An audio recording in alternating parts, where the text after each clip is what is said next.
Welcome to Mee TV news. నేను మీ Mounika.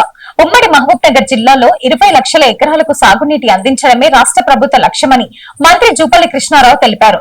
Nagar Kurnool collectorate లో నిర్వహించిన సాగునీటి ప్రాజెక్టుల సమీక్ష సమావేశం అనంతరం ఆయన మీడియాతో మాట్లాడారు. ముఖ్యమంత్రి రేవంత్ రెడ్డి ప్రత్యేక చొరవతో పాలమూరు ప్రాంతంలోని సాగునీటి ప్రాజెక్టులను వేగంగా పూర్తి చేస్తున్నారని అన్నారు. పాలమూరు, రంగారెడ్డి, కల్వకుర్తి ఎత్తిపోతల పథకాలు, జూరాల, నెట్టెంపాడు, భీమ ప్రాజెక్టులు పూర్తయితే లక్షలాది ఎకరాలకు సాగునీటి అందుతాయని పేర్కొన్నారు. భూసేకరణ సమస్యలను పారదర్శకంగా పరిష్కరించి రైతులకు న్యాయం జరిగేలా చర్యలు తీసుకుంటామని హామీ ఇచ్చారు. ఈ సందర్భంగా ఎంపీ మల్లురవి మాట్లాడుతూ పాలమూరు, రంగారెడ్డి ప్రాజెక్టు భూసేకరణ కోసం ఇప్పటికే 650 కోట్ల రూపాయలు విడుదల చేసినట్లు వెల్లడించారు. సాగునీటి ప్రాజెక్టులు పూర్తి ద్వారా రైతుల ఆదాయం పెరిగి గ్రామీణ ఆర్థిక వ్యవస్థ బలోపేతం అవుతుందని ప్రజాప్రతినిధులు ఆశాభావం వ్యక్తం చేశారు.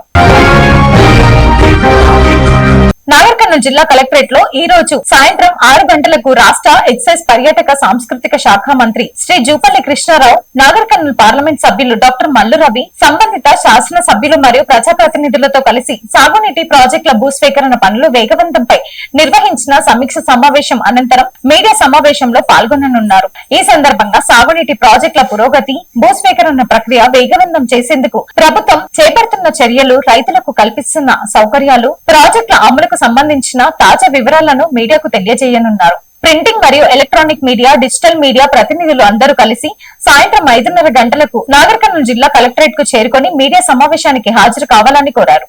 Thanks for watching.